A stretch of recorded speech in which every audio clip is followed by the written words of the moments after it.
Hello दोस्तों, कैसे हो आप सब। कैसा कैसा चल रहा है आप लोगों की तैयारी। तो इन्हीं सब बातों से आप लोगों का आज से फिर ये नया क्लासेस चलने को तैयार है आप सभी के साथ। बट उससे पहले दो लाइन कुछ कहना चाहूँगा जो कि आप लोगों को पूरा सटीक बैठता है। तो चलते हैं उन दो शब्दों के साथ और फिर अपना ऑब्जेक्टिव का ये क्लास है उसको मैं आज रिकॉर्ड करने वाला हूँ। तो एक ये चीज़ है, क्या दो शब्द हैं, सबसे पहले उनको करते हैं फिर आगे हम लोग चलेंगे। कहता है ये दो शब्द है, कहता है दो शब्द क्या हैं, तो ये दो शब्द हैं। कहता है पल पल तड़पा जिस पल के लिए, क्या बोला मैंने, कहता है पल पल तड़पा जिस पल के लिए वो पल भी आया कुछ पल के लिए। पल पल तड़पा जिस पल के लिए वो पल भी आया कुछ पल के लिए। सोचा उस पल को रोक लूं, सोचा उस पल को रोक लूं हर पल के लिए। सोचा उस पल को रोक लूं हर पल के लिए, पर वो पल भी ठहरा कुछ पल के लिए। कुछ ऐसा ही आप लोगों के साथ भी अभी है। पूरे साल से आप लोगों ने एग्जाम की तैयारी कर रहे हैं, और फिर वो जो एग्जाम आएंगी वो तो बस कितने 3 घंटे, 3.25 घंटे, और फिर एग्जाम का जो वो कॉपी निकलेगा, कॉपी चेकिंग जो होगी, हमारे एग्जामिनर जो भी होंगे वो जो कॉपी चेक करेंगे वो वही 4 से 5 मिनट, और फिर जब रिजल्ट आएगा तो वो आएगा पॉइंट ऑफ टाइम। तो इसीलिए बोल रहा हूँ, कहता है पल पल तड़पा जिस पल के लिए वो पल भी आया कुछ पल के लिए। सोचा उस पल को रोक लूं हर पल के लिए, पर वो पल भी ठहरा कुछ पल के लिए। तो इन्हीं सब बातों से को आगे बढ़ाते हुए हम लोग फिर से आज चल रहे हैं ऑब्जेक्टिव क्लास की ओर। तो ऑब्जेक्टिव क्लास में आप लोगों का क्वेश्चन होगा, सर आज आप कौन से चैप्टर का ऑब्जेक्टिव क्लास करवाने जा रहे हो। तो आज का जो ऑब्जेक्टिव क्लास है वो एनपीओ, नॉन प्रॉफिट ऑर्गेनाइजेशन का मैं करवाऊंगा ऑब्जेक्टिव। तो बिना कुछ समय गवाए हम डायरेक्ट अपने काम पे आ जाते हैं। और अपने लोगों का काम क्या है, बस ऑब्जेक्टिव की तैयारी। अभी जो नॉर्मल क्लास चल रही है, बाद में आने वाली क्लास में और भी सारा कुछ दूंगा मैं। तो प्लीज़ आप लोग इस चैनल को सब्सक्राइब करके रखिएगा, क्योंकि बहुत सारी वीडियो इस चैनल पर आने अभी से एग्जाम तक, और उससे एग्जाम के बाद ही बहुत सारी चीज़ आप लोगों के लिए आने वाली है। तो चलते हैं इन्हीं सबके साथ। पहला क्वेश्चन कहता है निक्षेप निधि विनियोग है। निक्षेप निधि विनियोग है। तो पहला ऑप्शन है आय, दूसरा है व्यय, तीसरा है संपत्ति, और चौथा है दायित्व। तो इसका कौन सा ऑप्शन होगा। निक्षेप निधि विनियोग है, पहला आय, दूसरा व्यय, तीसरा संपत्ति, चौथा दायित्व। तो इसका ऑप्शन नंबर सी इसका आंसर होगा। क्या, संपत्ति। आय तो होगा नहीं, व्यय भी नहीं होगा, दायित्व भी नहीं होगा। उसके बाद दूसरा क्वेश्चन कहते हैं चालू वर्ष के चंदे लिखे जाते हैं। चालू वर्ष के चंदे लिखे जाते हैं, पहला है चिट्ठे में, दूसरा है मतलब ए बी, आप ऐसे मान को, अगर मेरे मुंह से कभी ऐसा निकल जाए पहला दूसरा, तो आप ए बी सी डी ऐसे मान कर चल सकते हैं। तो पहला है चिट्ठे में, दूसरा है मतलब बी है प्राप्ति एवं भुगतान खाते, सी है आय एवं व्यय खाते,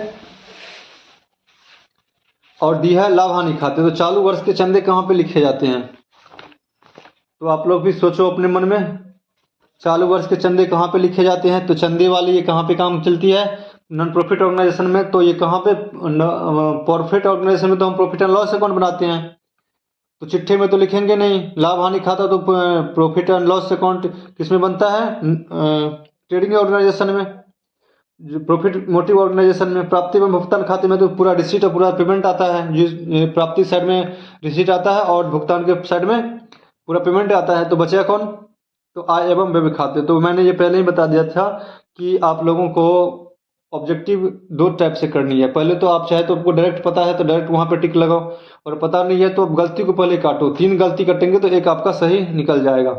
उसके बाद चलते हैं नेक्स्ट क्वेश्चन की ओर। कहते हैं प्राप्ति एवं भुगतान खाता है। प्राप्ति एवं भुगतान खाता क्या है, वास्तविक खाता है, व्यक्तिगत खाता है, नाम मात्र खाता है, एवं और तो चौथा है इनमें से कोई नहीं। तो प्राप्ति एवं भुगतान खाता क्या है? वास्तविक खाता, व्यक्तिगत खाता, नाममात्र खाता और इनमें से कोई नहीं। तो इसका ऑप्शन नंबर ए आंसर होगा वास्तविक खाता। इसका ऑप्शन नंबर ए आंसर होगा वास्तविक खाता। उसके बाद चलते हैं आय और व्यय खाता संबंधित होता है गत वर्ष से, वर्तमान वर्ष से, तीसरा मतलब सी आगामी वर्ष से और चौथा इनमें से कोई नहीं। तो आय एवं व्यय खाता किससे संबंधित होता है? गत वर्ष पिछला साल से संबंधित होता है? नहीं भाई, पिछला साल से क्यों होगा? आगे आने वाले साल से? नहीं। तो कौन सा बचा? वर्तमान वर्ष से। तो इसका आपका हो गया वर्तमान वर्ष से। ठीक है, आगे चलते हैं। पूर्वदत्त चंदा संस्था के लिए होता है। पूर्वदत्त चंदा संस्था के लिए, पूर्वदत्त चंदा संस्था के लिए क्या होता है? संपत्ति होता है, दायित्व होता है, आय होता है और इनमें से कोई नहीं। पूर्वदत्त चंदा क्या होता है संपत्ति के लिए, संस्था के लिए? पूर्वदत्त जो पहले प्राप्त कर चुका है तो वो क्या होगा? दायित्व होगा। तो पूर्वदत्त चंदा संस्था के लिए दायित्व होगा। तो ऑप्शन नंबर बी। आय व्यय खाता के अधिक को जोड़ा जाता है। आय एवं व्यय खाता के अधिक को जोड़ा जाएगा। कहाँ पे जोड़ेंगे हम? आय व्यय खाता के जो में सरप्लस आएगा, सरप्लस निकालता है अधिक, उसको हम कहाँ पे जोड़ते हैं? लाभ में जोड़ते हैं। तो ये भी गलत है, दायित्व में भी नहीं जोड़ते, पूंजी फंड में और संपत्ति में। तो ये कहाँ पे? पूंजी फंड। ऑप्शन नंबर सी इसका एग्जाम्पल मतलब आंसर होगा। लाभ न कमाने वाली संस्थाएं स्थापित की जाती है, जाएगी, स्थापित की जाती है। किसके लिए स्थापित की जाती है? एकांकी व्यापार के लिए। तो ये तो प्रॉफिट मोटिव है ही नहीं, तो नॉन प्रॉफिट मोटिव है। साझेदारों के लिए, अंशधारियों के लिए और समाज के लिए। तो क्या होगा? समाज के लिए। Option number D. उसके बाद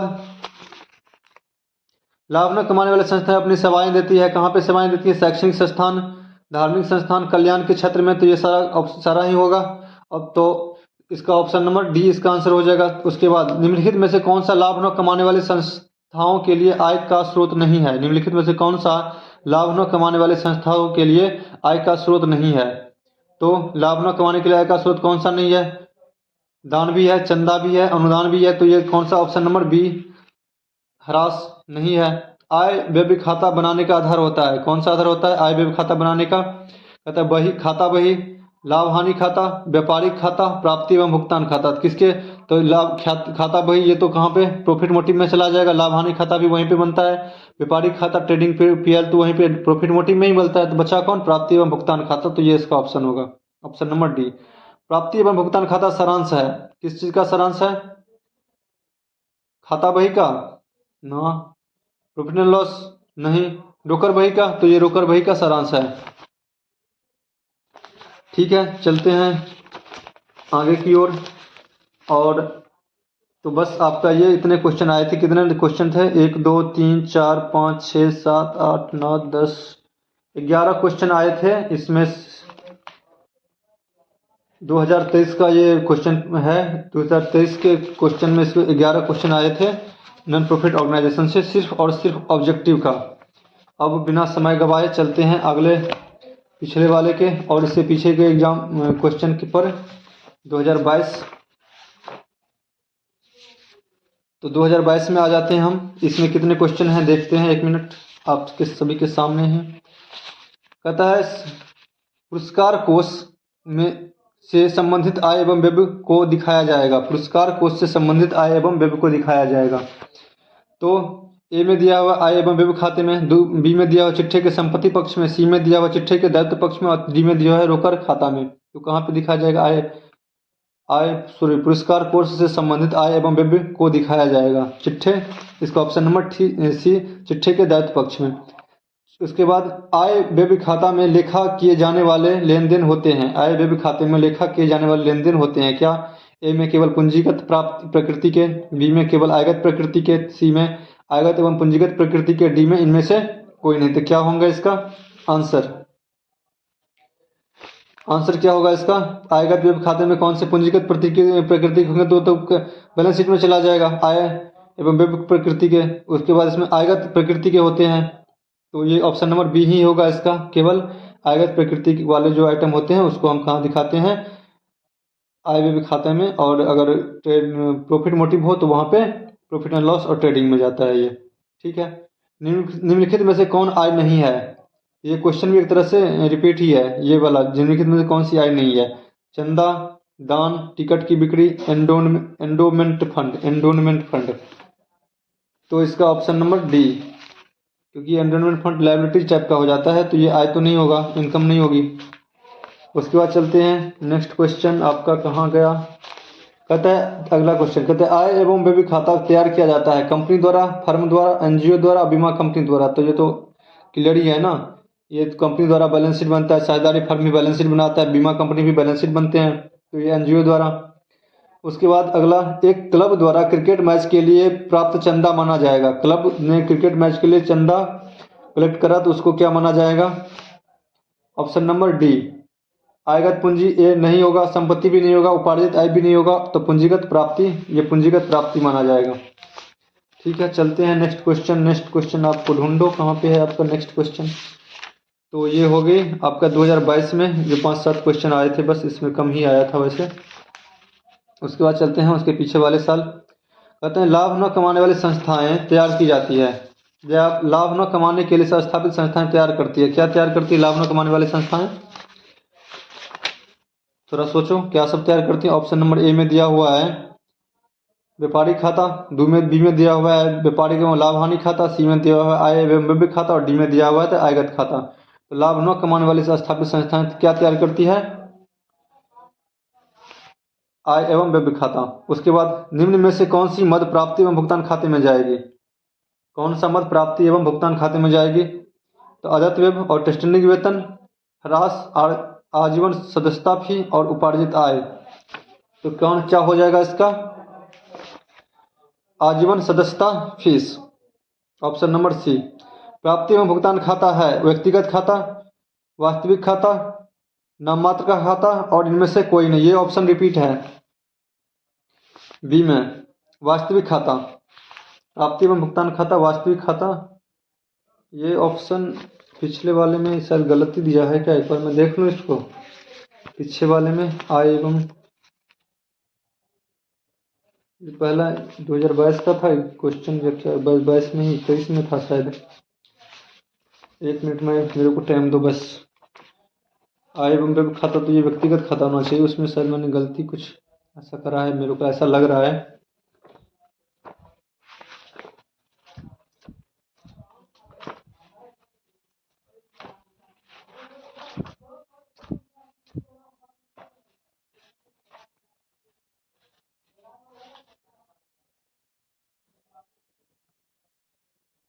आय प्राप्ति में भुगतान खाता, यहाँ पे क्या है? प्राप्ति में भुगतान खाता। तो यहाँ पे प्राप्ति एवं भुगतान खाता,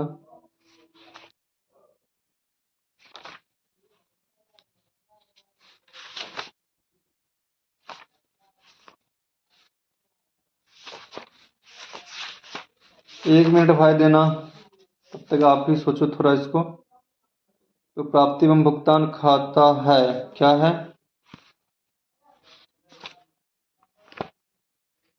व्यक्तिगत खाता है, बिल्कुल सही है यहाँ पे।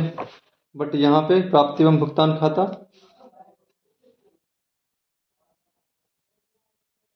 खाता क्या है? एक मिनट। प्राप्त वास्तविक खाता ना भाई, ये पहले वाले जो मैंने बताया था ना, तो उसमें प्राप्ति में भुगतान खाता वास्तविक खाता ही, वास्तविक खाता। ठीक है यार, वास्तविक खाता वहाँ पे तो वास्तविक खाता ही है, रियल अकाउंट ही है। ठीक है भाई, कोई इशू नहीं है, ठीक है। चलें आगे। तो प्राप्ति एवं भुगतान खाता क्या है? वास्तविक खाता है, तो इसमें अब कोई इश्यू नहीं है।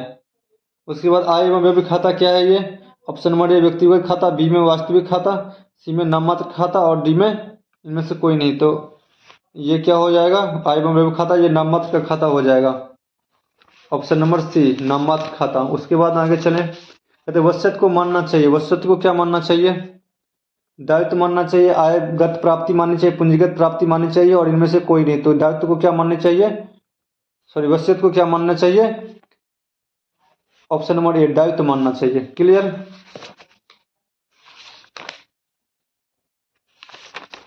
चलें आगे, चलते हैं और इसके पीछे वाले क्वेश्चन पर, पिछले वाले साल पर। तो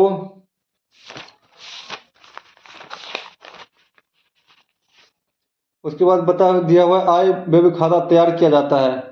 कौन तैयार करता है व्यय खाता? साझेदारी फर्म, बैंक के द्वारा, क्लब द्वारा, कंपनी द्वारा। तो कंपनी नहीं करेगा, बैंक भी नहीं करता है, साझेदारी फर्म भी नहीं करता, बचा कौन? क्लब। तो क्लब द्वारा आय व्यय खाता तैयार किया जाता है। उसके बाद साझेदारी का दायित्व होता है। साझेदारी का दायित्व ये क्यों मैं कर रहा हूँ, ये तो इसका नहीं है ना, ये तो साझेदारी फर्म का है।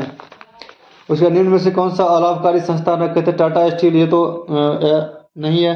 बिहार अकादमी परिषद, जेट एयरवेज, एयर इंडिया, ये सब तीन, टाटा स्टील, जेट एयरवेज और एयर इंडिया, तो ये तो प्रॉफिट मोटिव है। तो बिहार अकादमी परिषद ये हो जाएगा आपका, ये हो जाएगा आपका अलाभकारी संस्थान। आजीवन सदस्यता शुल्क दिखाया जाता है, कहाँ पे दिखाया जाएगा? प्राप्ति खाता, लाभ प्राप्ति, सॉरी, प्राप्ति में भुगतान खाता में, आय व्यय खाता में, स्थिति विवरण के दायित्व पक्ष, दायित्व भाग में, और ए और बी दोनों। तो किस में दिखाएंगे हम इसको? स्थिति विवरण के दायित्व पक्ष भाग में, मतलब लायबिलिटी साइड में। आय का व्यय पर अधिक कहलाता है। आय का व्यय पर अधिक क्या कहलाएगा? आय का व्यय पर अधिक, आय का व्यय पर अधिक, आय ज्यादा हो जाएगा तो क्या हो जाएगा? ये क्या कहेगा? ये लाभ कब आएगा?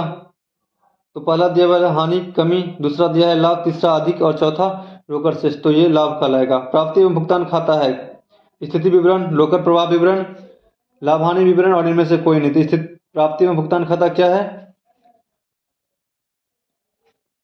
प्राप्ति भुगतान खाता, खाता है। लाभ, प्राप्ति एवं भुगतान खाता क्या है? लाभ हानि विवरण,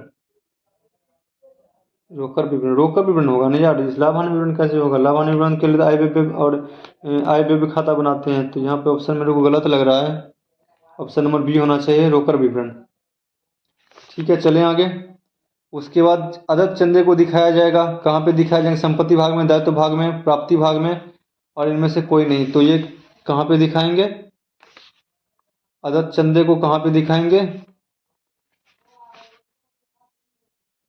अदत्त चंदे इनकम है ना, अब बकाया है ये, तो संपत्ति भाग में दिखाएंगे। ठीक है। सख्याति, उसके बाद आय तथा व्यय खाता समांतर दिखाता है। क्या दिखाता है? आय व्यय खाता से हम अधिक और घाटा ये दिखाते हैं। 48। तो ए का अधिक की घाटा, बी का क्रोकर से, सी का कोष, पूंजी कोष, और डी का लाभ हानि विवरण। तो क्या दिखाएगा? ये अधिक की घाटा दिखाएगा, मतलब कम या ज्यादा, सरप्लस और डिफिसिट ये दिखाता है।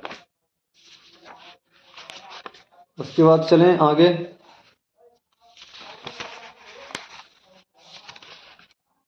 विशिष्ट दान है।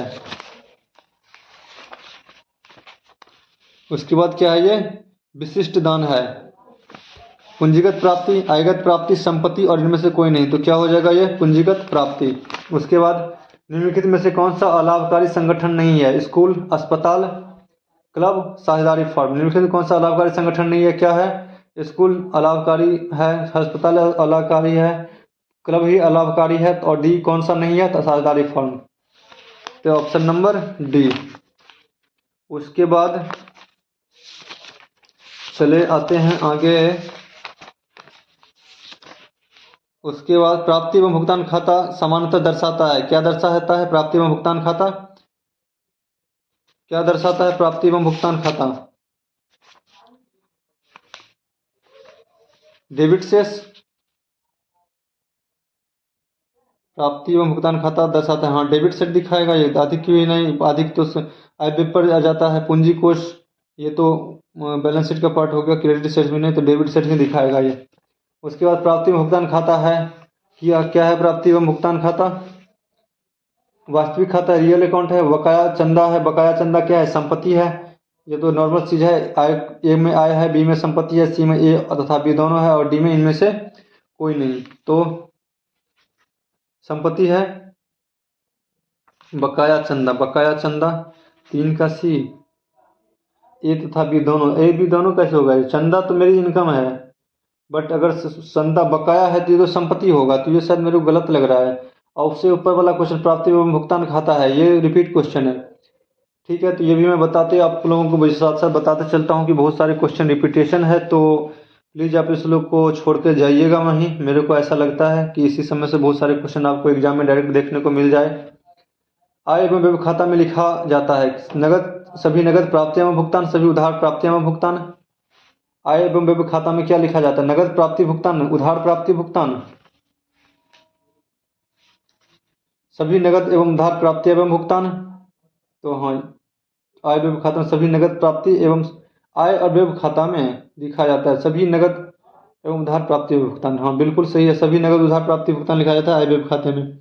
कौन सा? क्योंकि अपने लोग किसके हिसाब से चलते हैं? एक्रूअल अकाउंटिंग सिस्टम के हिसाब से।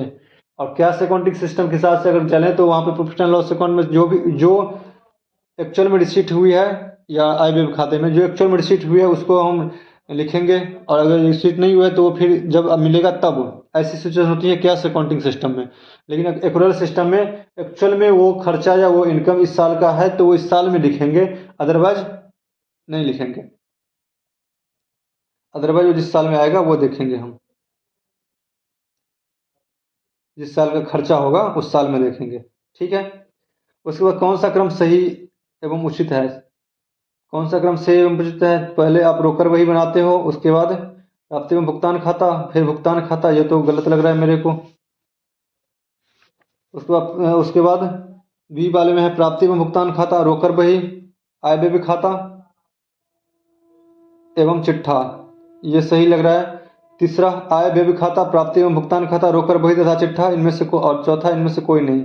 तो इसका प्रोसेस समझो, मतलब पहले हम क्या बनाते हैं? पहले प्राप्ति भुगतान खाता बनाते हैं, फिर रोकर बही बनाते हैं, उसके बाद आय एवं व्यय खाता बनाते हैं, उसके बाद फिर बैलेंस शीट बनाते हैं। लाभ न कमाने वाली संस्था का मुख्य उद्देश्य होता है लाभ कमाना, समाज की सेवा करना, लाभ कमाना व समाज एवं समाज की सेवा करना और उपरोक्त सभी। लाभ न कमाने वाली संस्था का मुख्य उद्देश्य क्या होता? समाज की सेवा करना। लाभ कमाना भी तो नहीं होता, लाभ कमाना एवं समाज सेवा करना दोनों तो नहीं होता, उपरोक्त सभी भी नहीं होगा, तो समाज को सेवा करना। उसके बाद सचिव को मानदेय का भुगतान है। ये क्वेश्चन रिपीट है। क्या है सचिव को मानदेय का भुगतान? ए आयगत व्यय। निम्नलिखित कथनों में से कौन सही है? निम्नलिखित कथनों में से कौन सही है? रोकर बही तथा प्राप्ति एवं भुगतान खाता में कोई अंतर नहीं है। रोकर बही एवं तथा प्राप्ति भुगतान खाता में कोई अंतर नहीं है। प्राप्त उसके बाद दूसरा, प्राप्ति में भुगतान खाता रोकर बही के बाद तैयार किया जाता है। ये तो गलत है। प्राप्ति में भुगतान खाता गैर व्यापारिक संस्था तैयार करती है, जबकि रोकर बही व्यापारिक संस्थाएं द्वारा रखी जाती है। और प्राप्ति में भुगतान खाता रोकर बही से पहले तैयार किया जाता है। तो इसका मेन अगर देखा जाए ना तो डी भी सही है और सी भी सही है, लेकिन ज़्यादा सही कौन सा है? प्राप्ति में भुगतान खाता गैर व्यापारिक संस्था द्वारा, जबकि रोकर बही व्यापारिक संस्था द्वारा। सी इसका ऑप्शन सही होगा। प्राप्ति में भुगतान खाता गैर व्यापारिक संस्था द्वारा तैयार करती है, जबकि रोकर बही व्यापारिक संस्था द्वारा रखी जाती है। तो ये हो गई। अग्रिम चंदा अग्रिम प्राप्त चंदा है। चंदा अगर एडवांस में मिल गया तो क्या हो जाएगी? वो लाइबिलिटीज हो जाएगी। तो वही बोल रहा है, संपत्ति है, लाइबिलिटीज है, इनकम है, और इनमें से कोई नहीं तो क्या हो जाएगी? ये बी लाइबिलिटी हो जाएगी। और एक चीज़ मैं आप लोगों को ये भी बता दूं कि अभी एक बैच अनाउंस हुआ है, 30th days hard challenges batch. ये 30 दिन के लगभग चलेगा, ये 30 दिन के लगभग। तो इसमें आपको सारे ही पेपर करवाए जाएंगे।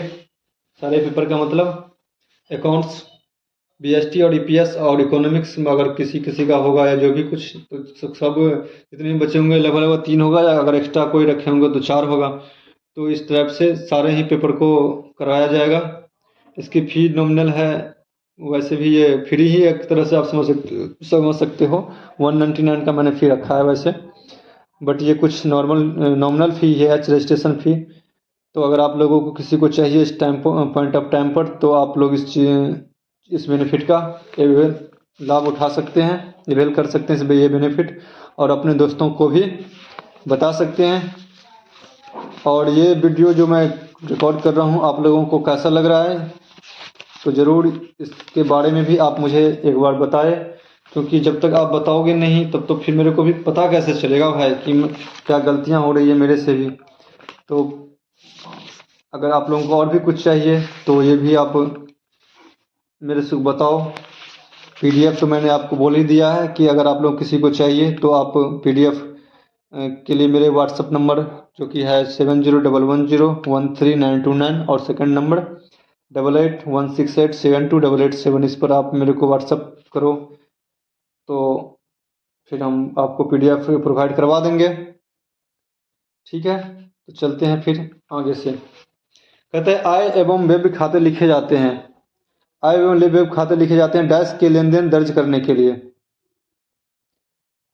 केवल आयगत प्रकृति के, केवल पूंजीगत प्रकृति के, दोनों आयगत एवं पूंजीगत। ये क्वेश्चन भी लगभग रिपीट है, थोड़ा फ्रेमिंग अलग है जरूर, लेकिन क्वेश्चन रिपीट है। तो क्या होगा इसके, आय व्यय खाते किसके लिए बनाते हैं, केवल आयगत प्रकृति के, आयगत प्रकृति वाले के लिए। उसके बाद दूसरा क्वेश्चन, उसके नेक्स्ट क्वेश्चन कहते हैं विशेष उद्देश्य के लिए प्राप्त किया चंदा। विशेष उद्देश्य के लिए प्राप्त किया चंदा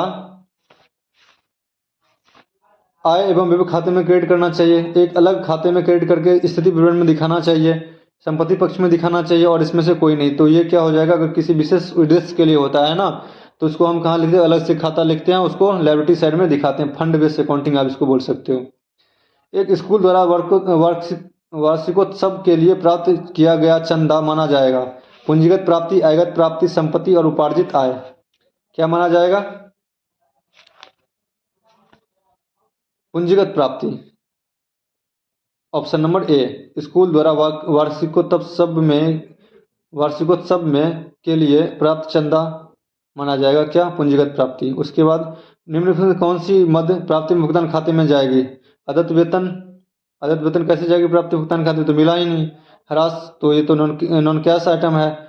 उसके बाद आजीवन सदस्यता शुल्क और उपार्जित चंदा, तो क्या होगा, आजीवन सदस्यता शुल्क, ये कहाँ पे जाएगी, प्राप्ति एवं भुगतान खाते में।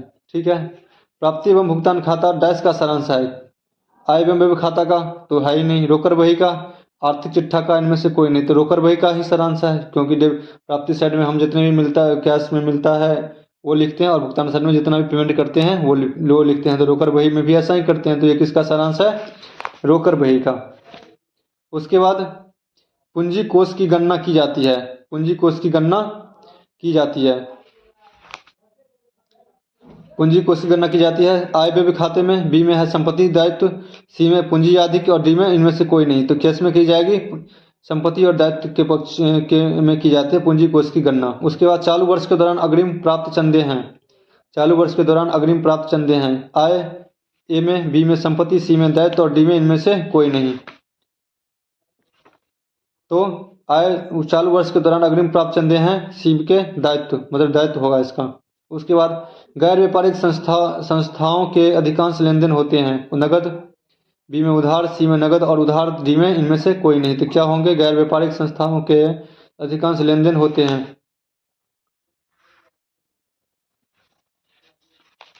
नगद और उधार दोनों। ठीक है, उसके बाद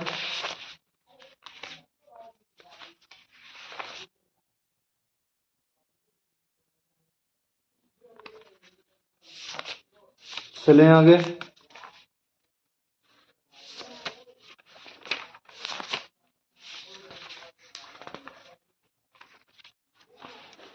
एक क्लब द्वारा प्राप्त आजीवन सदस्यता शुल्क को दिखाया जाएगा। क्लब अगर आजीवन सदस्यता शुल्क लेता है उसको कहाँ पे दिखाएंगे,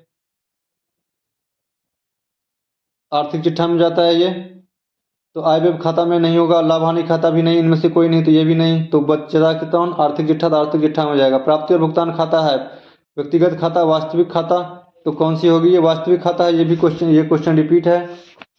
उसका सचिव का मानदेय का भुगतान, ये भी क्वेश्चन रिपीट है। सचिव का मानदेय भुगतान, ए में पूंजीगत, बी में आयगत, सी में नगद और डी में इनमें से कोई नहीं। तो बी इसका आंसर आयगत होगा। बकाया चंदा है, ये भी क्वेश्चन रिपीट है, मतलब ये क्वेश्चन आगे पूछा गया है, ऐसा मैं बोल रहा हूँ।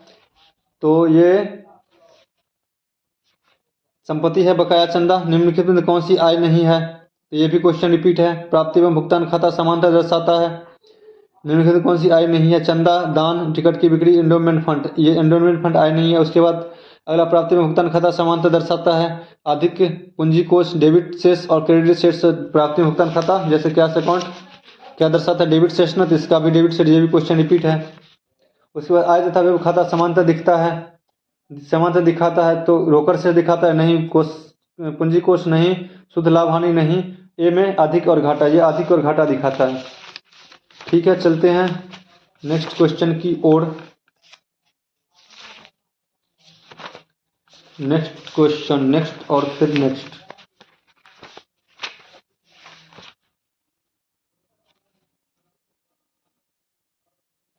उसके बाद नेक्स्ट क्वेश्चन, आय व्यय खाता होगा, क्या खाता होगा ये? वास्तविक, व्यक्तिगत, नाम मात्र। तो क्या होगा ये? आय व्यय खाता नाम मात्र का हो जाएगा, तो ये हो। उसके बाद ये क्वेश्चन रिपीट था वैसे, वसीयत को माना जाना चाहिए, वसीयत को मानना चाहिए। दायित्व, पूंजीगत प्राप्ति, आयगत प्राप्ति, इनमें से कोई नहीं। क्या मानना चाहिए? वसीयत को दायित्व मानना चाहिए। उसके बाद विशिष्ट दान है पूंजीगत प्राप्ति। विशिष्ट दान क्या है? पूंजीगत प्राप्ति, आयगत प्राप्ति, संपत्ति और इनमें से कोई नहीं। तो क्या हो जाएगा ये? पूंजीगत प्राप्ति। ठीक है, एक संस्था द्वारा प्राप्त चंदा, क्या है ये? पूंजीगत प्राप्ति, आयगत प्राप्ति, दोनों, इनमें से कोई नहीं। तो क्या हो जाएगा ये? आयगत प्राप्ति, सॉरी, हाँ, संस्था द्वारा चंदा आयगत प्राप्ति ही होगा। ठीक है, उसके बाद चलते हैं 14 में तो कोई ऑब्जेक्टिव पूछा ही नहीं गया था। आते हैं पार्ट 13। वीडियो वाले से लगानी चाहिए।